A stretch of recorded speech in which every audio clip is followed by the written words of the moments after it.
ಓಂ ಶ್ರೀ ಗುರುಭ್ಯೋ ನಮಃ ಹರಿ ಓಂ. ನಮಸ್ಕಾರ ವೀಕ್ಷಕರೇ, welcome to Rich Stars YouTube channel. ನಾನು ನಿಮ್ಮ ಆಸ್ಟ್ರೋ ನ್ಯೂಮರಾಲಜಿಸ್ಟ್ ರಾಧಶ್ರೀ. ಸೊ ಈ ಒಂದು ವಿಡಿಯೋದಲ್ಲಿ ನಾನು ನಿಮಗೆ ಕುಜ ದೋಷ, ಸೊ ಯೂಶಲಿ ಏನು ಹೇಳ್ತೀವಿ, ಕುಜ ದೋಷ ಎಲ್ಲ ಕಡೆ ನೀವು 99% ಕೇಳಿಸ್ಕೊಂಡಿರ್ತೀರ ಈ ವಿಚಾರ.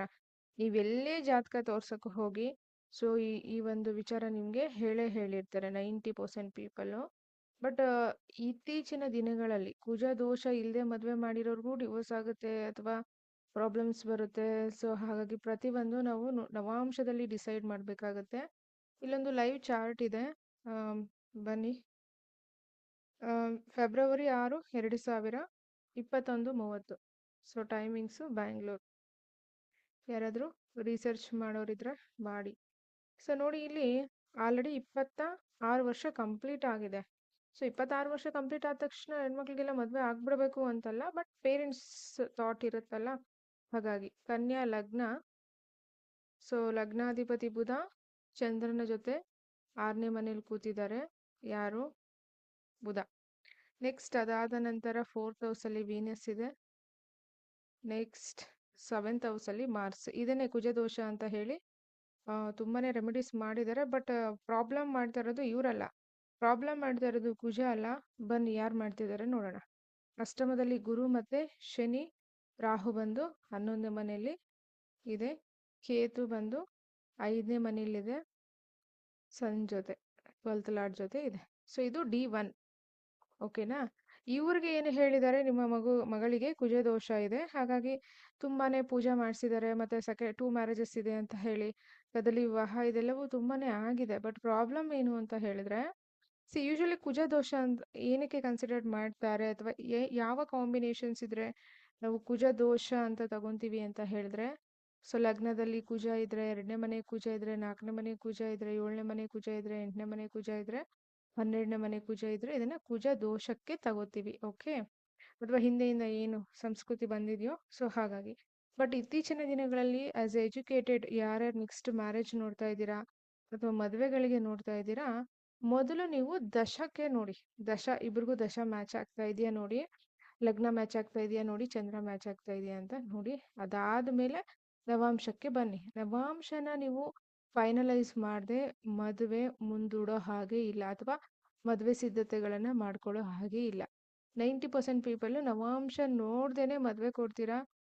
ಸಮ್ ಕಾರ್ಮಿಕ್ಸ್ ಇರುತ್ತೆ, ಜಸ್ಟ್ ಒಂದಷ್ಟು ವರ್ಷಗಳ ಕಾಲ ಇರುತ್ತೆ ಆ ಮದುವೆ, ಅಥವಾ ಬ್ರೇಕ್ ಆಗುತ್ತೆ. ಕೆಲವರಿಗೆ ಫಸ್ಟ್ ಬೇಬಿ ಆದ ತಕ್ಷಣ, ಕೆಲವರಿಗೆ ಸೆಕೆಂಡ್ ಬೇಬಿ ಆದ ತಕ್ಷಣ ಸೊ ಬ್ರೇಕ್ ಆಗುತ್ತೆ. ಹಾಗಾಗಿ ಈ ಚಾರ್ಟಲ್ಲಿ ಬನ್ನಿ, ನಾನು ನಿಮ್ಗೆ ಎಕ್ಸ್ಪ್ಲೇನ್ ಮಾಡ್ತೀನಿ. ಇವ್ರಿಗೆ ಸಪ್ತಮದಲ್ಲಿ ಕುಜ ಇದ್ದಾರೆ ನೋಡಿ. ಯಾರು? ಸಪ್ತಮದಲ್ಲಿ ಕುಜ. ಆದ್ರೆ ನಿಜವಾಗ್ಲೂ ಸಪ್ತಮದಲ್ಲಿರೋ ಕುಜ ಮದುವೆಗೆ ಡಿಲೇ ಮಾಡ್ತಾ ಇದ್ದಾರಾ? ಇಲ್ಲ. ಇಲ್ಲಿ ನೋಡಿ, ಫಸ್ಟ್ ಆಫ್ ಆಲ್ ಏನು ಅಂತ ಹೇಳಿದ್ರೆ, ಲಗ್ನ ನೋಡಿ. ಯಾವುದೇ ಮನುಷ್ಯನಿಗೆ ಲಗ್ನ ತುಂಬಾ ಇಂಪಾರ್ಟೆಂಟ್ ಅಲ್ವಾ? ಸೊ ಹಾಗಾಗಿ ಲಗ್ನಾಧಿಪತಿ ಬುಧ ಎಲ್ಲಿ ಕೂತಿದ್ದಾರೆ, ಇವನ್ 10ನೇ ಮನೆ ಅಧಿಪತಿ ಕೂಡ 6ನೇ ಮನೆಯಲ್ಲಿ ಚಂದ್ರನ ಜೊತೆ ಕೂತಿದ್ದಾರೆ. ಇದೊಂದು ಪಾಯಿಂಟ್. ದಟ್ ಮೀನ್ಸ್ ಲಗ್ನ ಸ್ಟ್ರಾಂಗ್ ಇಲ್ಲ ಅಂತ ಹೇಳಿ. ಸೊ ಎರಡನೇದು ಬಂದು ಲಗ್ನಾಧಿಪತಿ ಮೆಲೆಫಿಕ್ ಪ್ಲಾನೆಟ್ಸ್ ಮಧ್ಯೆ ನಲಿಫೈ ಆಗೋಗಿದೆ. ಯಾರು? ಈ ಕಡೆ ಕೇತು ಮತ್ತೆ ಈ ಕಡೆ ಮಾರ್ಸ್ ನಲಿಫಿಕ್ ಆಗಿದೆ. ಓಕೆನಾ? ಮೂನ್ ಜೊತೆ ಇದಾರೆ, 11th ಲಾರ್ಡ್ ಜೊತೆ. ಸೊ ಹಾಗಾಗಿ ವರ್ಕ್ ಚೆನ್ನಾಗಿದೆ ಅವ್ರಿಗೆ, ಫ್ಯಾಮಿಲಿ ಸಪೋರ್ಟ್ ಚೆನ್ನಾಗಿದೆ. ಇವನ್ 4th ಹೌಸ್ ಬೇರೆ ವೀನಸ್ ಇರೋದ್ರಿಂದ, ವೀನಸ್ ಮೇಲೆ ಜುಪಿಟರ್ ಆಸ್ಪೆಕ್ಟ್ ಇರೋದ್ರಿಂದ. ಓಕೆ, ಬಟ್ ಇಲ್ಲಿ ಪ್ರಾಬ್ಲಮ್ ಮಾಡ್ತಾ ಇರೋದು ಕುಜ ಅಲ್ಲ, ಕುಜ ದೋಷ ಅಲ್ಲ. ದಯವಿಟ್ಟು ಯಾರ್ಯಾರು ಈ ವಿಡಿಯೋ ನೋಡ್ತಾ ಇದ್ದೀರಾ ಪ್ರಾಕ್ಟಿಕಲ್ ಆಗಿ ಅರ್ಥ ಮಾಡ್ಕೊಳ್ಳಿ. ಸಪ್ತಮಾಧಿಪತಿ ಎಲ್ಲಿ ಕೂತಿದ್ದಾರೆ? ಅಷ್ಟಮದಲ್ಲಿ. ಯಾರ ಜೊತೆ ಕೂತಿದ್ದಾರೆ? 6ನೇ ಮನೆ ಜೊತೆ. ಸೊ ಈಗ ಹೇಳಿ, ಗುರುಗ್ರಹ ಎಲ್ಲರಿಗೂ ಒಳ್ಳೇದ್ ಮಾಡುತ್ತಾ? ಮಾಡ್ಬೇಕು ಅಂತ ರೂಲ್ ಇದೆಯಾ? ಎಂಡ್ ಆಫ್ ದ ಡೇ ಕಾರ್ಮಿಕ್ಸ್ ಅಲ್ವಾ, ಪ್ರೀವಿಯಸ್ ಜನ್ಮದಲ್ಲಿ ಏನ್ ತಗೊಂಡ್ ಬಂದಿರ್ತೀವಿ ಅದೇ ಅಲ್ವಾ ನಾವು ಫೇಸ್ ಮಾಡ್ಬೇಕು. ಸೊ ಹಾಗಾಗಿ ಇಲ್ಲಿ ವಿಚಾರ ಆಯ್ತಾ? ನವಾಂಶಕ್ಕೆ ಬನ್ನಿ. ಸೊ D9 ಅಲ್ಲಿ ಲಗ್ನದಲ್ಲಿ ಕೇತು, ಲಗ್ನಾಧಿಪತಿ ತೃತೀಯದಲ್ಲಿ ಗುರು, ಅಂದ್ರೆ ಗುರುನ 3ನೇ ಮನೆಗೆ ನಾವು ಮರಣಕರಣಕ ಸ್ಥಾನ ಅಂತ ತಗೋತೀವಿ. ನೆಕ್ಸ್ಟ್ ಸೂರ್ಯ ಮತ್ತೆ ಕುಜ, ಅಲ್ಲಿರುವಂತಹ ಕುಜ ಇಲ್ಲಿ ನೀಚ ಆಗಿದ್ದಾರೆ. ಇದರರ್ಥ ಈ D1 ಚಾರ್ಟ್ ನೋಡಿ, ಯಾರಾದ್ರೂ ಈ ಹುಡುಗಿನ ರಿಜೆಕ್ಟ್ ಮಾಡ್ತಾ ಬರ್ತಾ ಇದಾರಲ್ಲ ಯಾರು, actually they are not lucky. Because ನವಾಂಶದಲ್ಲಿ ಅದು ಪಂಚಮದಲ್ಲಿ ನೀಚ ಆಗಿದೆ. ಸೊ ಹಾಗಾಗಿ ಕುಜ ಇವರಿಗೆ 3 ಮತ್ತೆ ಅಷ್ಟಮಾಧಿಪತಿ ಜೊತೆ, ಐ ಮೀನ್ ಅಷ್ಟಮಾಧಿಪತಿ. ಹಾಗಾಗಿ ನೆಕ್ಸ್ಟ್ ನವಾಂಶದಲ್ಲಿ ಶನಿ ರಾಹು ಸಪ್ತಮದಲ್ಲಿ. ಬಟ್ ಯಾವ ಮನೆ ಅದು? ವರ್ಗೋ ಮನೆ. ಹಾಗೆ ಶುಕ್ರ 8ನೇ ಮನೆ ಓನ್ ಹೌಸ್ ಅಲ್ಲಿ, ಚಂದ್ರ ನೀಚ. ಪ್ರಾಬ್ಲಮ್ ಎಲ್ಲಿದೆ ಅಂತ ಅರ್ಥ ಆಯ್ತಾ? ಬುಧ 10ನೇ ಮನೆಯಲ್ಲಿ. ಸ್ವಲ್ಪ ಅರ್ಥ ಮಾಡ್ಕೊಂಡು ನೀವುಗಳು ಹೇಳ್ಬೇಕು. ಯಾರ್ಗೆ? ಈ ಪೇರೆಂಟ್ಸು ಅಷ್ಟೇನೆ. ನಿಮ್ಗೂ ಸ್ವಲ್ಪ ಪೇಷನ್ಸ್ ಡೆಫಿನೆಟ್ ಆಗಿ ಇರ್ಬೇಕಾಗುತ್ತೆ. ಕುಜ ದೋಷ ಇದೆ ಅಂತ ಹೇಳಿದ್ರು. ಕುಕ್ಕೆಗೆ ಹೋದ್ವಿ, ಮತ್ತೆ ನಾಗರ ಕೊಟ್ವಿ, ನಾಗರ ಬಲಿ ಮಾಡಿಸ್ವಿ. ಸೊ ದ್ವಿಕಳತ್ರ ಯೋಗ ಇದೆ ಅಂತ ಹೇಳಿದ್ರು, ಅದಕ್ಕೆ ಮಾಡಿಸಿದ್ವಿ. ಪ್ರಶ್ನೆ ಅದಲ್ಲ. ಯಾರು D1 ನೋಡಿ ರಿಜೆಕ್ಟ್ ಮಾಡ್ತಾ ಇದಾರೋ ಅದು ಅವರ ಕರ್ಮ. ಬಟ್ D9 ಅಲ್ಲಿ ನೋಡಿ, D1 ಸೆವೆಂತ್ ಲಾರ್ಡು ಮರಣ ಕರ್ಣಕ ಸ್ನಾನದಲ್ಲಿ ಕೂತಿರೋದ್ರಿಂದ ಡೆಫಿನೆಟ್ಲಿ ಪ್ರಾಬ್ಲಮ್ಯಾಟಿಕ್ ಆಗುತ್ತೆ. ಅದರ ಜೊತೆಗೆ ನಾನು ತುಂಬಾ ಸರಿ ಹೇಳಿದ್ದೀನಿ ನಿಮ್ಗೆ, ನಿಮ್ಮ ಯಾವುದೇ D1 ಯೋಗ ನೀಟಾಗಿ ಫಲ ಕೊಡಬೇಕು ಅಂದ್ರೆ D9 ಅಲ್ಲಿ ಚಂದ್ರ ನೀಚ ಆಗಬಾರದು. ಬೇರೆ ಯಾವುದೇ ಪ್ರಾಬ್ಲಮ್ ಆದ್ರೂ ಪರವಾಗಿಲ್ಲ. D9 ಅಲ್ಲಿ ಚಂದ್ರ ನೀಚ ಆದಾಗ ನಿಮ್ಗೆ ಆಫ್ಟರ್ 27 ಇಂದ ಲೇಟರ್ ಆನ್ವರ್ಡ್ಸ್, ಆಕ್ಚುಲಿ ಬೈ ಬರ್ತಿಂದಾನೇ ನವಾಂಶ ಆಕ್ಟಿವೇಟ್ ಆಗುತ್ತೆ. ಬಟ್ ಪ್ರಾಬ್ಲಮ್ ಏನು ಅಂತ ಹೇಳಿದ್ರೆ ನಿಮ್ಗೆ ತೊಂದ್ರೆ ಈ ತರ ಆಗುತ್ತೆ. ನೆಕ್ಸ್ಟ್ ಎರಡನೇದು ಏನ್ ಗೊತ್ತಾ? ಆ ಹುಡುಗಿಗೆ ಈಗ ಗುರು ಮಹಾದಶ ನಡೀತಾ ಇದೆ. ಸೊ ಹಾಗಾಗಿ ಗುರು ಮಹಾದಶ 2034ಕ್ಕೆ ಮುಗ್ದೋಗುತ್ತೆ ಈ ಹುಡುಗಿಗೆ, ಈ ಜಾತಕ, ಹೆಣ್ಮಗುದಿದು ಜಾತಕ. ಸೊ ಹಾಗಾಗಿ ಈಗ ನಾವಿಲ್ಲಿ ಫೋರ್ಸ್ ಮಾಡಿ ಇದೆಲ್ಲ ರೆಮಿಡಿ ಮಾಡಿ ಮದ್ವೆ ಮಾಡಿದ್ರು ಸಹ ಶನಿ ದಶಕ್ಕೆ ಮ್ಯಾರೇಜು ಬ್ರೇಕಪ್ ಆಗೋಗುತ್ತೆ ಅಥವಾ ಡಿವೋರ್ಸ್ ಆಗೋಗುತ್ತೆ. ಸೊ ಇಂತಹ ಜಾತಕಗಳು ಬಂದಾಗ ಜಾತಕಕ್ಕಿಂತ ಹೆಚ್ಚು ಇವ್ರಿಗೆ ನೆಕ್ಸ್ಟ್ ಯಾರು ಸ್ಪೌಸ್ ಬರ್ತಾರಲ್ಲ ಮ್ಯಾಚ್ ಮೇಕಿಂಗು, ಅವರು ಇವ್ರದ್ದು ಮನಸ್ಥಿತಿ ಹೇಗಿದೆ, ಅಂಡರ್ಸ್ಟ್ಯಾಂಡಿಂಗ್ ಹೇಗಿದೆ, ಇವ್ರಿಗೆ ಸ್ವಲ್ಪ ಟೈಮ್ ಕೊಟ್ಟು ಅದಾದ ನಂತರ ಹೇಳಿ ಇವ್ರಿಗೆ ಮದ್ವೆ ಮಾಡಿಸ್ಬೇಕಾಗುತ್ತೆ. ಮತ್ತೆ ಮದುವೆ ದಿನ ನವಾಂಶದಲ್ಲಿ ಕೆಲವೊಂದು ರೆಮಿಡಿ ಮಾಡಿಸ್ಬೇಕಾಗತ್ತೆ. ಧಾರೆ ದಿವಸಾನೇ ಮುಹೂರ್ತ ಏನ್ ನೀವು ತಗೊಂಡಿರ್ತೀರಲ್ವಾ, ಆವತ್ತಿನ ದಿನ ನವಾಂಶಕ್ಕೆ ಸಂಬಂಧಪಟ್ಟ ಹಾಗೆ ಕೆಲವೊಂದು ರೆಮಿಡೀಸ್ನ ನಾವು ಮಾಡಬೇಕಾಗತ್ತೆ. ಮತ್ತೆ ನವಾಂಶದ ಸಪ್ತಮಾಧಿಪತಿ ಬುಧ ಎಲ್ಲಿ ಕೂತಿದ್ದಾರೆ? ಅಗೇನ್ ಬುಧ ಕೂತಿರೋದು ಇಲ್ಲಿ. ಸೊ ಅರ್ಥ ಮಾಡ್ಕೋಬೇಕು ನೀವು, ಪ್ರತಿಯೊಂದು ಅರ್ಥ ಮಾಡ್ಕೋಬೇಕು. ನವಾಂಶದಲ್ಲಿ ನೋಡಿ ಸಪ್ತಮದಲ್ಲಿ ರಾಹು ಶನಿ ಇರೋದ್ರಿಂದ ಇಂಟರ್ ಕ್ಯಾಸ್ಟ್ ಮ್ಯಾರೇಜ್ ಕೂಡ ಸಾಧ್ಯತೆ ಇದೆ. ಮೇ ಬಿ ಅವ್ರಿಗೆ ಇಲ್ಲಿ D1 ಅಲ್ಲೂ ಕೂಡ ಕೇತು ಇರೋದ್ರಿಂದ ಯಾರ್ ಯಾರಿಗಾದ್ರೂ ಇಷ್ಟಪಟ್ಟಿರ್ಬೋದು, ಪಡ್ತಾ ಇದ್ದಾರೆ ಅಂತ ಚಾರ್ಟ್ ತೋರಿಸ್ತಾ ಇದೆ. ಎಂಡ್ ಆಫ್ ದ ಡೇ ಅವರು ಹೇಳ್ಬೇಕು. ಕೇತುನು ಕೊಡ್ತಾರೆ, ಡಿಟ್ಯಾಚ್ಮೆಂಟ್ ಕೊಡ್ತಾರೆ. ಬಟ್ ಕೇತು ಕೂಡ ಸೊ ಅಲ್ಲಿ ಸನ್ ಬೇರೆ ಇದಾರಲ್ಲ, ಸೊ ಹಾಗೆ ಕೊಡುವ ಸಾಧ್ಯತೆ ಇರುತ್ತೆ. ಸೊ ವರ್ಕ್ ಮಾಡೋ ಪ್ಲೇಸಲ್ಲಿ ಅಥವಾ ಜಾಬ್ ಮಾಡ್ತಾ ಇರೋ ಪ್ಲೇಸ್ಗಳಲ್ಲಿ. ಅಂಡ್ ನವಾಂಶದಲ್ಲಿ ಯಾರಿಗೆ ಲಗ್ನದಲ್ಲಿ ಕೇತು ಇದೆ, ಇದರರ್ಥ ನಾನು ನಿಮಗೆ ಲಾಸ್ಟ್ ವಿಡಿಯೋದಲ್ಲಿ ನವಾಂಶ ವಿಡಿಯೋಸ್ ಎಕ್ಸ್ಪ್ಲೇನ್ ಮಾಡುವಾಗ ಹೇಳಿದ್ದೀನಿ. ನವಾಂಶದಲ್ಲಿ ಲಗ್ನದಲ್ಲಿ ಕೇತು ಇದೆ ಅಂತ ಹೇಳಿದ್ರೆ ಕುಜ ಕೇತು ಅಂತಾನೆ ತಗೊಬೇಕು. ಬಿಕಾಸ್ ನ್ಯಾಚುರಲ್ D1ಗೆ ಸೊ ಕುಜ ತಗೊಂತೀವಿ. ಕುಜ ಕೇತು ಅಂದ್ರೆ ಇವರೇ ಜೋರಿರ್ತಾರೆ. ಇಂತಹ ಚಾರ್ಟ್ಗಳಿಗೆ ಮದ್ವೆ ಮಾಡುವಾಗ ನೀವು ನೀಟಾಗಿ ಹೇಳಿ ಕ್ಲಿಯರ್ ಮಾಡಿ. ಮತ್ತೆ ನವಾಂಶದಲ್ಲಿ ಶುಕ್ರ ಅಷ್ಟಮದಲ್ಲಿ ಅಷ್ಟಮಾಧಿಪತಿ. ಸೊ ಅವಾಗ ಏನಾಗುತ್ತೆ, ಆಫ್ಟರ್ ಮ್ಯಾರೇಜು ಹೆಲ್ತ್ ಇಶ್ಯೂಸ್ ಆಗುತ್ತೆ ಅಥವಾ ಸೊ ಗೈನಕಾಲಜಿ ಇಶ್ಯೂಸ್ ಆಗುತ್ತೆ. ಚಾರ್ಟಲ್ಲಿ ಇನ್ನೂ ತುಂಬಾ ವಿಚಾರಗಳಿವೆ, ಇಲ್ಲಿ ಇದನ್ನೆಲ್ಲ ಹೇಳೋ ಹಾಗೆ ಇಲ್ಲ. ಸೊ ಹಾಗಾಗಿ ಅಷ್ಟಮದಲ್ಲಿ ಶುಕ್ರ ನವಾಂಶದಲ್ಲಿ ರಿಸರ್ಚ್ ಓರಿಯೆಂಟೆಡ್ ಡಾಕ್ಟರ್ಸ್ ಇದ್ರ ರಿಲೇಟೆಡ್ ಓಕೆ, ಪರ್ಸನಲ್ ಲೈಫ್ಗೆ ಫೇವರಬಲ್ ಇರೋದಿಲ್ಲ. ಅಗೇನ್ ಇಲ್ಲಿ ಆಸ್ಪೆಕ್ಟ್ ತಗೊಳ್ಳಿ. ಆಸ್ಪೆಕ್ಟ್ ನೋಡಿ, ಕುಜನ ಆಸ್ಪೆಕ್ಟ್ ಎಲ್ಲೆಲ್ಲಿ ಬೀಳ್ತಾ ಇದೆ? 4th aspect ನವಾಂಶದಲ್ಲಿ. ನವಾಂಶದಲ್ಲಿನೇ ಕುಜ ನೀಚ ಅಂದಾಗ, ಕುಜ ಅಂದ್ರೆ ನಿಮಗೆ ಸಿಗುವಂತಹ ಗಂಡ. ಸೊ ಅವ್ರು ಸನ್ ಜೊತೆ ಇದ್ದಾರೆ ಓಕೆ, ಬಟ್ ವಾಟರ್ ಸೈನ್ ಅಲ್ವಾ, ಅಂಡ್ ನೀಚ ಆಗಿದ್ದಾರೆ. ನೀವು ಪ್ರತಿಯೊಂದು ಅರ್ಥ ಮಾಡ್ಕೋಬೇಕಾಗುತ್ತೆ. ಯಾಕೆ ಆಫ್ಟರ್ ಮ್ಯಾರೇಜು ಸ್ವಲ್ಪ ಅಫೇರ್ ಕಾಂಬಿನೇಷನ್ಸ್ ಬರುತ್ತೆ ಫ್ಯೂಚರಲ್ಲಿ, ಅಥವಾ ದಶಗಳು ಚೇಂಜ್ ಆದಾಗ. ಈಗ ಇವರಿಗೆ ಈ ವರ್ಷ ಮದುವೆ ಇಲ್ಲ, ಆಲ್ರೆಡಿ 3 years ಇಂದ ಮದುವೆಗೆ ಇವರು ಹುಡುಕಾಟ ನಡೆಸ್ತಾ ಇದ್ದಾರೆ. ಬಟ್ ಈ ವರ್ಷ ಮದುವೆ ಇಲ್ಲ ಇವರಿಗೆ, ನೆಕ್ಸ್ಟ್ ಇಯರ್ ಮ್ಯಾರೇಜ್ ಇದೆ.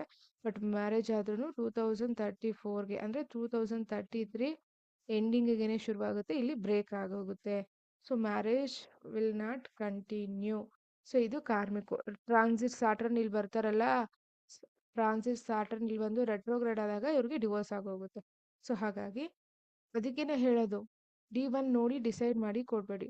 ಮತ್ತೆ ಈ ತರ ಜಾತಕಗಳಿಗೆ ಮದ್ವೆ ಆಗೋ ಅವಶ್ಯಕತೆ ಇಲ್ಲ, ಇದೆ ಮದ್ವೆ ಆಗೋ ಅವಶ್ಯಕತೆ ಇದೆ ಆಕ್ಚುಲಿ. ಸೊ ಇವ್ರಿಗೆ ಕಾಂಬಿನೇಷನ್ ಮ್ಯಾಚ್ ಆಗೋ ತರ ನೀವೇನಾದ್ರು ಮದ್ವೆ ಮಾಡಿದಾಗ ಅವ್ರು ಅಂಡರ್ಸ್ಟ್ಯಾಂಡಿಂಗ್ ಮಾಡ್ಕೊಂಡು ಹೋಗ್ತಾರೆ. ತುಂಬಾ ಜನ ಲಗ್ನದಲ್ಲಿ ಕೇತು ಇರೋರು ಕೂಡ ತುಂಬಾ ಚೆನ್ನಾಗಿದ್ದಾರೆ. ಯಾಕೆಂದ್ರೆ ಇದು ಮೀನ ರಾಶಿ ವಾಟರ್ ಸೈನ್ಸ್ ಅಲ್ಲಿ ಕೇತು ತುಂಬಾ ಫೇವರಬಲ್ ಆಗಿ ವರ್ಕ್ ಮಾಡ್ತಾರೆ. ಇವ್ರಿಗೆ ತುಂಬಾನೇ ಬ್ಲಾಕೇಜಸ್ ಇದೆ ಈ ಚಾರ್ಟ್ ಅಲ್ಲಿ. ಈ ಚಾರ್ಟ್ ಅಲ್ಲಿ ಬ್ಲಾಕೇಜಸ್ ನ ಕ್ಲಿಯರ್ ಮಾಡಿದ್ರೆ ಆಟೋಮೆಟಿಕ್ ಆಗಿ ಇವ್ರಿಗೆ ತುಂಬಾನೇ ಚೇಂಜಸ್ ಮಾಡ್ಕೋತಾರೆ. ಸೊ ಬಟ್ ಏನು ಅಂತ ಹೇಳಿದ್ರೆ ಗುರುವಿನ ಬಲ. ಗುರು ಬಲ ಅಂತ ಅಂದ್ರೆ ಏನು ಅಂತ ಹೇಳಿದ್ರೆ ಜನ್ಮ ಜಾತಕದಲ್ಲಿ ಗುರು ಚೆನ್ನಾಗಿರ್ಬೇಕಲ್ವಾ. ಹಾಗಾಗಿ ಧರ್ಮ ಕರ್ಮಾಧಿಪತಿ ಯೋಗ ಇದೆ ಈ ಹುಡುಗಿಗೆ. ಈ ಯೋಗಗಳೆಲ್ಲ ಫಲ ಕೊಡ್ಬೇಕು ಅಂದ್ರೆ ನವಾಂಶದಲ್ಲಿ ಚಂದ್ರ ಚೆನ್ನಾಗಿರ್ಬೇಕಲ್ವಾ. ಯೋಗಗಳೆಲ್ಲ ಸ್ಟಾರ್ಟ್ ಆಗೋದು ಲಗ್ನದಿಂದ ಅಲ್ಲ, ಯೋಗಗಳೆಲ್ಲ ಸ್ಟಾರ್ಟ್ ಆಗೋದು ಚಂದ್ರನಿಂದ. ಚಂದ್ರ ನವಾಂಶದಲ್ಲಿ ಒಳ್ಳೆ ಪ್ಲೇಸಲ್ಲಿ ಇರಬೇಕಾಗತ್ತೆ. ಗುರುದೃಷ್ಟಿ ಇದೆ, ಹೌದು, ಗುರುದೃಷ್ಟಿ ಇದೆ, ಹಾಗಾಗಿ ಅದು ಹೆಲ್ಪ್ ಮಾಡುತ್ತೆ. ಇಲ್ಲಿ ಕೂಡ ನೋಡಿ, ಸಪ್ತಮದ ಮೇಲೆ ಕೂಡ ಗುರುದೃಷ್ಟಿ ಇದೆ. ಈ ಬ್ಲಾಕೇಜಸ್ನ ಕ್ಲಿಯರ್ ಮಾಡಿದಾಗ ರೆಮಿಡೀಸ್ ಮುಖಾಂತರ ಅವ್ರ ಮದುವೆ ಲೈಫು ಚೆನ್ನಾಗಿರುತ್ತೆ. ಆ್ಯಂಡ್ ಇವ್ರಿಗೆ ಹೊಂದಾಣಿಕೆ ನೆಕ್ಸ್ಟ್ ಬರೋ ಶನಿ ದಶಕ್ಕೆ ಇವ್ರಿಗೆ ಹೊಂದಾಣಿಕೆ ಸಿಗುವಂತಹ ದಶನ ಮಾಡಬೇಕಾಗುತ್ತೆ. ಬಟ್ ಪೇರೆಂಟ್ಸ್ಗೇನು ಗಣಕೂಟ ಇಂಪಾರ್ಟೆಂಟ್ ಕೇಳ್ತಾರೆ, ಗಣಕೂಟ ಬಂದ್ರೇ ಮಾಡ್ತೀವಿ ಅಂತ ಹೇಳ್ತಾರೆ. ಆ್ಯಂಡ್ ಅವ್ರಿಗೂ ಕೂಡ ಇಂಟ್ರೆಸ್ಟ್ ಇಲ್ಲ ಮ್ಯಾರೇಜಲ್ಲಿ. ಇಲ್ಲಿ ಶುಕ್ರನ ಹಿಂದೆ ಮುಂದೆ ಕೇತು ಇದ್ರೂ ಕೂಡ ಇದು ನಾವು ಶುಕ್ರ ಕೇತು ಕಾಂಬಿನೇಷನ್ಗೆ ತಗೋತೀವಿ. ಸೊ ಹಾಗಾಗಿ ನೋಡ್ಕೋಬೇಕಾಗುತ್ತೆ. ಇದು ಚಾರ್ಟ್. ಓಕೆ, ಇಲ್ಲಿ ಚಾರ್ಟ್ ಅಲ್ಲಿ ಏನ್ ಎನರ್ಜಿ ಇದೆಯೋ ಅದೇನೇ ಅವರ ಮನೆಯಲ್ಲಿ ಇಂಡಿಕೇಟ್ ಆಗುತ್ತೆ. ಕೆಲವೊಂದ್ಸರಿ ಚಾರ್ಟ್ಗಳನ್ನ ನೋಡಿದಾಗ ಅಥವಾ ದಶಾಭುಕ್ತಿಗಳನ್ನ ನೋಡಿದಾಗ ಮದ್ವೆ ಯೋಗ ಇರುತ್ತೆ, ಬಟ್ ಆದ್ರೂ ಮದ್ವೆ ಆಗ್ತಾ ಇರಲ್ಲ, ಬ್ರೇಕ್ಸ್ ಆಗ್ತಾ ಇರುತ್ತೆ. ಯಾಕೆ ಅಂತ ಹೇಳಿದ್ರೆ, ಬನ್ನಿ ನಾನು ನಿಮ್ಗೆ ಒಂದೇ ಒಂದು ಇನ್ಫಾರ್ಮೇಶನ್ ಇಲ್ಲಿ ಶೇರ್ ಮಾಡ್ತೀನಿ. ವಾಸ್ತು ಅಂತ ಹೇಳಿ ಲಕ್ಷಾಂತರ ರೂಪಾಯಿ ಖರ್ಚು ಮಾಡ್ತೀರಾ ಅಂದ್ರೆ ಖರ್ಚು ಮಾಡಬಾರ್ದಾ ಅಂತಲ್ಲ. ಸೊ ಇಲ್ಲಿ ನೋಡಿ, ಎಂಡ್ ಆಫ್ ದ ಡೇ ನಿಮ್ಮ ಚಾರ್ಟಲ್ಲಿ ಏನಿದೆಯೋ ಅದೇನೇ ಯೋಗ ನಿಮಗೆ ಸಿಗೋದು. ಎಲ್ಲರೂ ನಾರ್ತ್ಗೆ ಹೆಚ್ಚು ಮನೆ ಡೋರ್ಸ್ನ ಓಪನ್ ಮಾಡ್ಕೊಳ್ಳಿಕ್ಕೆ ಇಷ್ಟಪಡ್ತೀರಾ, ಮೇನ್ ಡೋರ್ನ. ಬಟ್ ನಾರ್ತ್ ಯಾವ ದಶಕ್ಕೆ ಬರುತ್ತೆ ಹೇಳಿದ್ನಲ್ವಾ, ಆ ದಶ ಚೆನ್ನಾಗಿರೋರ್ಗೇನೆ ಒಳ್ಳೆ ಕಡೆ ಡೈರೆಕ್ಷನ್ಸ್ ಸಿಗೋದು. ಬನ್ನಿ ಇಲ್ಲಿ ಹೇಳ್ತೀನಿ. ಈ ಹುಡುಗಿ ಇವರ ಮನೆಯಲ್ಲಿ ನಾರ್ತ್ ಡೋರ್ ಇದೆ. ಇಲ್ಲೊಂದು ರೂಮ್ ಇದೆ, ಆಲ್ರೆಡಿ ಅವ್ರ ಮನೇಲಿ ಸ್ಕೆಚ್ ನಾನು ತರಿಸ್ಕೊಂಡಿದ್ದೀನಿ. ಇಲ್ಲಿ ದೇವ್ರ ಮನೆ ಇದೆ, ಇಲ್ಲಿ ಅಡುಗೆ ಮನೆ ಇದೆ, ಇಲ್ಲೊಂದು ರೂಮ್ ಬಂದಿದೆ ಇವ್ರಿಗೆ, ಇಲ್ಲಿ ನಾರ್ತ್ ಡೋರ್ ಬಂದಿದೆ. ಓಕೆನಾ? ಸೊ ಇಲ್ಲಿ ಪ್ರಶ್ನೆ ಏನಪ್ಪಾ ಅಂತ ಹೇಳಿದ್ರೆ, ನೀವು ಅರ್ಥ ಮಾಡ್ಕೋಬೇಕಾಗಿರೋದು ನಾರ್ತ್, ಸೌತ್, ಈಸ್ಟ್, ವೆಸ್ಟ್. ಮದುವೆ ಆಗದೆ ಇರೋ ಹೆಣ್ಣು ಮಕ್ಕಳನ್ನ ಈ ರೂಮಲ್ಲಿ ಯಾರು ಮಲಗಿಸ್ಬೇಡಿ. ಇವನ್ ಗಂಡು ಮಕ್ಕಳಾದ್ರೂ ಸರಿನೇ. ಈ ಜಾಗದಲ್ಲಿ ಮರ್ಕಿರಿ ಕೇತು ಆಕ್ಟಿವೇಟ್ ಆಗೋದ್ರಿಂದ ದಯವಿಟ್ಟು ದೇವ್ ಮೂಲೆ ಅಂತ ತಗೋತೀರ ನೀವು, ಈ ಜಾಗದಲ್ಲಿ ನೀವು ಹಂಗೂ ಈ ಜಾಗದಲ್ಲಿ ಯಾರನ್ನ ಮಲಗಿಸ್ಬೇಕು ಅಂತ ಹೇಳಿದ್ರೆ, ಕಾಂಪಿಟೇಟಿವ್ ಎಕ್ಸಾಮ್ಸ್ಗೆ ರೆಡಿ ಆಗ್ತಾ ಇದ್ದಾರೆ, ತುಂಬ ಓದೋದಿರುತ್ತೆ ನೋಡಿ, ಡಾಕ್ಟರ್ಸ್ ಆಗಿರ್ಬೋದು, ರಿಸರ್ಚರ್ಸ್ ಆಗಿರ್ಬಹುದು, ಅಥವಾ ಈಗ ಮದುವೆ ಇಂಟ್ರೆಸ್ಟ್ ಇಲ್ಲ, ಮದುವೆ ಕಡೆ ಗಮನ ಇಲ್ಲ, ರಿಸರ್ಚ್ ಕಡೆ, ಸಾಧನೆ ಕಡೆ ಇದೆ, ಓದೋ ವಿಚಾರವಾಗಿ ಓದೋ ಮಕ್ಕಳಿಗೆ ಈ ರೂಮಲ್ಲಿ ಮಲಗಿಸಿ ನೀವು. ಆದರೆ ನೆಕ್ಸ್ಟ್ ಇನ್ನೊಂದು 2-3 ವರ್ಷದಲ್ಲಿ ನಾವು ಮದುವೆ ಮಾಡಬೇಕು ಅಂತ ಪ್ಲ್ಯಾನ್ ಮಾಡ್ಕೊಂಡಿದ್ದೀವಿ, ಮಗು ಮಾಡ್ಕೋಬೇಕು ಅಂತ ಪ್ಲ್ಯಾನ್ ಮಾಡ್ಕೊಂಡಿದ್ದೀವಿ ಅಂದರೆ ಈ ಒಂದು ಡೈರೆಕ್ಷನ್ ರೂಮಲ್ಲಿ ಮಲಗಿಸ್ಬೇಡಿ. ಇಲ್ಲೂ ಕೂಡ ಚಾರ್ಟಲ್ಲೂ ಇದೇ ಇಂಡಿಕೇಟ್ ಮಾಡ್ತಾ ಇದೆ. ನೆಕ್ಸ್ಟ್ ನಾನು ಅವ್ರದ್ದು ಸ್ಕೆಚ್ ಕಾಪಿ ಕೇಳಿದಾಗ ಅದರಲ್ಲೂ ಕೂಡ ಇಲ್ಲೇ ಇಂಡಿಕೇಟ್ ಮಾಡ್ತಾ ಇದೆ. ಈಗ ನವಾಂಶಕ್ಕೆ ರೆಮಿಡಿ ಅವ್ರಿಗೆ ಅವಶ್ಯಕತೆ ಇದ್ದು, ನವಾಂಶ ರೆಮಿಡಿ ಸಿಕ್ಕಿದೆ ಅವ್ರಿಗೆ, ಮದುವೆ ಡೇಟ್ ಗೊತ್ತಾಗಿದೆ, ಐ ಮೀನ್ ಯಾವ ಮಂತಲ್ಲಿ ಆಗುತ್ತೆ ಅಂತ. ಅದ್ರ ಜೊತೆಗೆ ಇಲ್ಲಿ ಈ ಡೈರೆಕ್ಷನಲ್ಲಿ ಮನೆ ಹಾಲ್, ಈ ಡೈರೆಕ್ಷನಿಂದ ಇವ್ರನ್ನ ಈಗ ಇಲ್ಲಿ ಶಿಫ್ಟ್ ಆಗೋದ್ರಿಂದ ಸೊ ಅದೇನಾಗುತ್ತೆ, ಬ್ಲಾಕೇಜಸ್ ಹೋಗುತ್ತೆ. ಫಸ್ಟು ಚಾರ್ಟ್ ಬ್ಲಾಕೇಜಸ್ಸು, ಆಮೇಲೆ ಮನೆಗೆ ಬ್ಲಾಕೇಜಸ್ಸು. ತುಂಬ ಜನ north direction very good, north is Kubera, north is Jupiter. ದಯವಿಟ್ಟು ಅರ್ಥ ಮಾಡ್ಕೊಳ್ಳಿ, ಒಂದೊಂದು ಚಾರ್ಟಿಗೆ ಎಸ್ಪೆಷಲಿ ರಾಹು ಮಹಾದಶ ಯಾರಾದರೂ ನಡೀತಿದ್ದೀರಾ ಅಂದರೆ ನಾರ್ತಲ್ಲಿದ್ದರೆ ನಿಮ್ಮ ಪರಿಸ್ಥಿತಿ ಏನಾಗಿರುತ್ತೆ, ಅಥವಾ north main road N2, N3, N4ಗೆ N4ಗೆ ಏನಾದರೂ ನೀವು ಡೋರ್ ಕೂರಿಸಿದ್ದೀರಾ ಅಂತ ಹೇಳಿದ್ರೆ, ಅದು ನಿಮ್ಮ ಚಾರ್ಟ್ಗೆ ಏನಾದರೂ ಮ್ಯಾಚ್ ಆಗಲಿಲ್ಲ ಅಂದರೆ ಎಷ್ಟು ಪ್ರಾಬ್ಲಮ್ಸ್ನ ಫೇಸ್ ಮಾಡ್ತಾ ಇದ್ದೀರಾ. ಅಥವಾ ಯಾರನ್ನೋ ನಂಬಿ ಹಣ ಕೊಟ್ಟಿರ್ತೀರಾ, ವಾಪಸ್ ಬರೋದಿಲ್ಲ, ಜ್ಯುವೆಲರಿ ಪ್ಲೆಡ್ಜ್ ಮಾಡಿರ್ತೀರಾ, ಮೋಸ ಹೋಗಿರ್ತೀರಾ, ಯಾವಾಗಲೂ ಅಳ್ತಾ ಇರ್ತೀರಾ. ಹಾಗಾಗಿ ಸೊ ಈ ಒಂದು ಜಾಗದಲ್ಲಿ ಎಸ್ಪೆಷಲಿ ಮದುವೆಗೆ ತಯಾರಿ ಮಾಡ್ತಾ ಇದ್ರೆ ಇಲ್ಲಿ ಮಲಗಿಸ್ಬೇಡಿ. ಒಂದು ಮಿನಿಮಮ್ 6 ಮಂತ್ ಬಿಫೋರೇನೆ ನೀವು ಪ್ಲೇಸ್ನ ಚೇಂಜ್ ಮಾಡಿ, ಸ್ಲೀಪಿಂಗ್ ಪ್ಲೇಸ್ನ. ನೀವೀಗ ಮನೆ ಇದೆ ಹೀಗೆ ಹೇಳ್ತಿದ್ದೀರಾ, ಕೆಲವೊಂದ್ಸರಿ ಹಾಸ್ಟೆಲ್ಸಲ್ಲಿ ಅವರು ಉಳ್ಕೋಬೇಕಾಗುತ್ತೆ, ಅಥವಾ ಪಿ ಜಿಗಳಲ್ಲಿ ಉಳ್ಕೋಬೇಕಾಗುತ್ತೆ ಅಂದಾಗ ಹೇಳಿದ್ನಲ್ವ, ಅವರ ಜನ್ಮ ಜಾತಕ ಹೇಗೆ ಎನರ್ಜಿ ಇರುತ್ತೋ ಹಾಗೇನೆ ಅವ್ರಿಗೆ ಸೊ ಸಿಗೋದು. ಹಾಗೆ ನವಾಂಶದಲ್ಲಿ ತುಂಬ ಜನ ವಾಸ್ತು ಮಾಡ್ತೀರಾ, D1 or D9 ಕುಜ ನೀಚ ಆಗಿದ್ರೆ ನೀವೇನೇ ವಾಸ್ತು ಮಾಡಿಸಿದ್ರು ಅಷ್ಟೇನೆ ಕತೆ. ಸೊ ಅರ್ಥ ಆಯ್ತಲ್ಲ. ಸೊ ಹಾಗಾಗಿ ಸೊ ಈ ಥರ ಕುಜ ದೋಷ, ಈ ಲಗ್ನದಲ್ಲಿ ಕುಜ, 2ನೇ ಮನೆ ಕುಜ, 4ನೇ ಮನೆ ಕುಜ, 7ನೇ ಮನೆ ಕುಜ, 8, 12ನೇ ಮನೇಲಿ ಕುಜ ಇದ್ರೆ ಕುಜ ದೋಷ ಅಂತ ಹೇಳಿ ಜಾತಕನ ರಿಜೆಕ್ಟ್ ಮಾಡ್ತಾ ಬರೋದಲ್ಲ.